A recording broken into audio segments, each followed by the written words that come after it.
We're learning now that New York's top law enforcer is going to be taking a closer look at this surveillance video, which shows armed bounty hunters in the city of Buffalo raiding a home, the wrong home.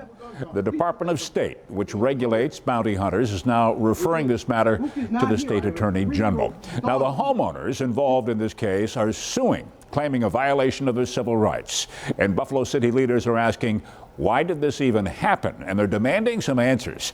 Tonight, 7 Eyewitness News reporter Hannah Buehler speaks with a bounty hunter from the other side of the country who explains why this video really disturbs even him.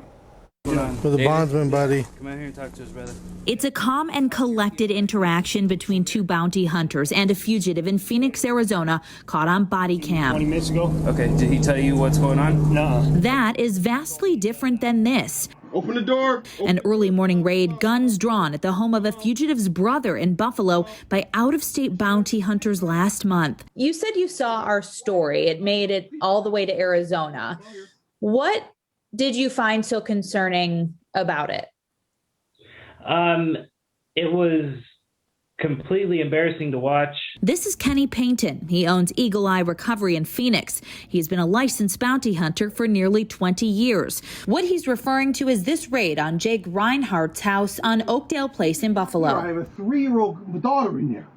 You got a gun drawn on me, man, right now? The hunters were looking for Reinhardt's brother, who skipped bail in Pennsylvania. But Reinhardt says he hasn't seen or spoken to his brother in over a year. Yet this, caught on home surveillance, is how he was treated by these bounty hunters, presumed to be working with Bail Shop LLC out of Lebanon, PA.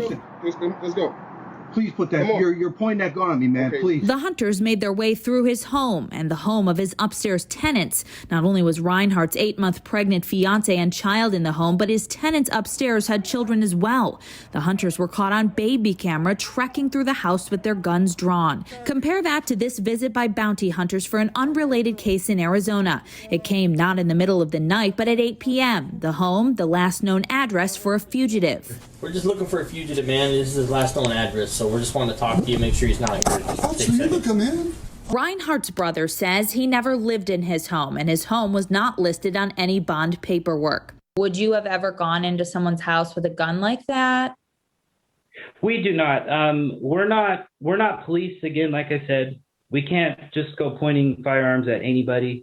They're not involved.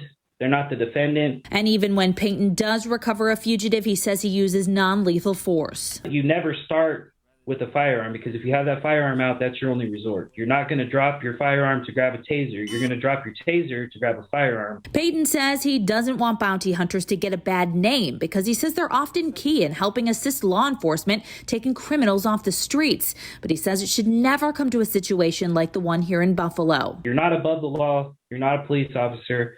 And the way that that was handled, on my behalf, I wanted to apologize to the family. People shouldn't just be able to go into individuals' homes. Buffalo Common Council President DARIUS PRIDGEN is trying to get some information written up regarding bail bondsmen and their rights. Right now, the Common Council says there's no city policy or police policy related to these bounty hunters. They're regulated by New York State. The Common Council is requesting more information and a potential policy. Reinhardt's attorney believes many New York State laws were broken during this raid, including the unlawful entry to the home and several firearms laws. This case will soon play out in federal court as Reinhardt is suing for civil rights violations.